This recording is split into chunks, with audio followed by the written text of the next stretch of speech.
मित्रांनो नमस्कार. स्टडी 7 या यूट्यूब चॅनलवर मी आपले पुन्हा स्वागत करत आहे आणि आजच्या व्हिडिओमध्ये आपण शिष्यवृत्ती परीक्षेमधील काही प्रश्न बघणार आहोत जे की टीईटी आणि अभियोग्यता परीक्षा किंवा इतर स्पर्धा परीक्षेकरिता महत्त्वाचे आहेत. तर चला सुरुवात करूया. तर बघा, यामध्ये पहिला प्रश्न आहे 23 किलोग्रॅम 500 ग्रॅम अधिक 21 किलोग्रॅम 750 ग्रॅम म्हणजे किती. तर बघा, हे अशा पद्धतीचे जे प्रश्न असते तर डायरेक्ट आपण 23.500 असं करून घेऊ शकतो. हे पॉइंट मध्ये डायरेक्ट येणार, जसे की लिटर, ठीक आहे, त्यानंतर मीटर मीटर आणि ग्रॅम.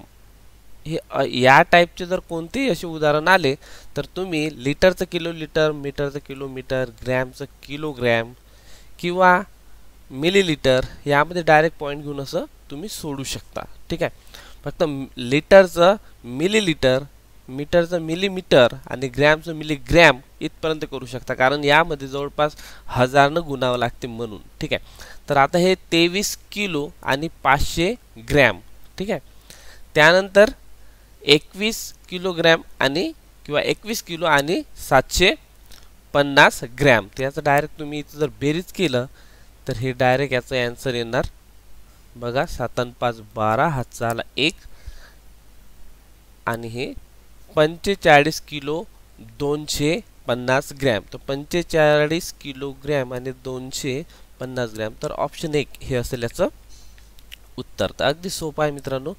चला, त्यानंतर बघा 304, 104, 704, 504 आणि 904 या अपूर्णांकाची उतरत्या क्रमाने मांडणी केल्यास पहिला अपूर्णांक आणि मधला, तर हे लक्षात घ्यायचं आपल्याला, पहिला अपूर्णांक आणि मधला अपूर्णांक यांची आपल्याला बेरीज करायची आहे. ठीक आहे, तर एक लक्षात घ्या, जेव्हा हे जो छेद आहे सर्वांचा सारखा असतो, छेद जर सारखा असेल तर अंशामध्ये जी सर्वात मोठी संख्या असते ती असणार आहे पहिली, म्हणजे हे असणार आहे सर्वात मोठी. आपल्याला उतरता क्रम करायचा म्हणजे सर्वात मोठी काढायची आहे.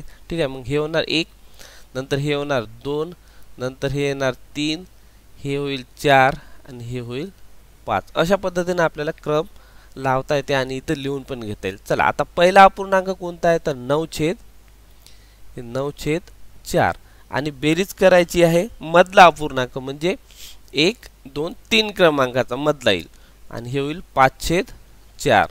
आता याची जर बेरीज केली तर छेद याचा सारखा आहे म्हणजे अंशाची काय करावं लागेल, बेरीज करावं लागेल आणि हे होणार आहे 14/4. म्हणजे याला जर आता 2 ने भाग दिला तर 7/2 हे असेल याचं उत्तर. तर ऑप्शन क्रमांक 2 अशा पद्धतीनं. चला, त्यानंतरचा एक प्रश्न बघू. नंतर शेखरने बाजारातून 45 रुपये प्रति किलोग्रॅम दराने अर्धा किलोग्रॅम टोमॅटो घेतले, 30 रुपये प्रति किलोग्रॅम दराने 1.5 किलोग्रॅम कांदे व 56 रुपये प्रति किलोग्रॅम दराने 1.25 किलोग्रॅम भेंडी खरेदी केली, तर त्याने बाजारात एकूण किती रुपये खरेदी केले. तर बघा, 45 रुपये प्रति किलोग्रॅम दराने किती घेतले, अर्धा किलो. बघा, 45 रुपये किलो आहे, अर्धा किलो जर घेतले तर हे होणार आहे 22 रुपये 50 पैसे. म्हणजे काय केलं आपण, याला 2 ने भाग दिला. ठीक आहे, म्हणजेच हे होणार आहे 22 रुपये 50 पैसे. त्यानंतर आता बेरीज करायची आहे, हे रुपये झाले. ठीक आहे, 30 रुपये प्रति किलोग्रॅम दराने 1.5 किलोग्रॅम. बघा, 1 किलो आहे 30 रुपये, परत अर्ध्या किलोचे जर पैसे यामध्ये ऍड केले तर 30 आणि 15 हे होणार आहे 45 रुपये. ठीक आहे, 45 रुपये 0 पैसे असं लिहू शकतो आपण बेरीज करायच्या वेळेस. आणि अधिक आहे 56 रुपये प्रति किलोग्रॅम दराने 1.25 किलोग्रॅम. ठीक आहे, म्हणजे 56 रुपये हे झाले 1 किलोचे आणि 1.25 म्हणजे 250. म्हणजे या 56चे 4 भाग करा आणि परत 1 भाग यामध्ये ऍड करा म्हणजे 28 आणि 14. ठीक आहे, 28 अर्धे आणि पावशेर होईल समजा 14 रुपयाचे. ठीक आहे, तर हे झाले 10 हातचा आला 1 आणि हे झाले 70 रुपये. तर हे 70 पण यामध्ये ऍड करा, 70 रुपये 0 पैसे. आता या सर्वांची बेरीज करा, हे होणार आहे 7 आणि हे होणार आहे 7 आणि 4 11 आणि 2 13.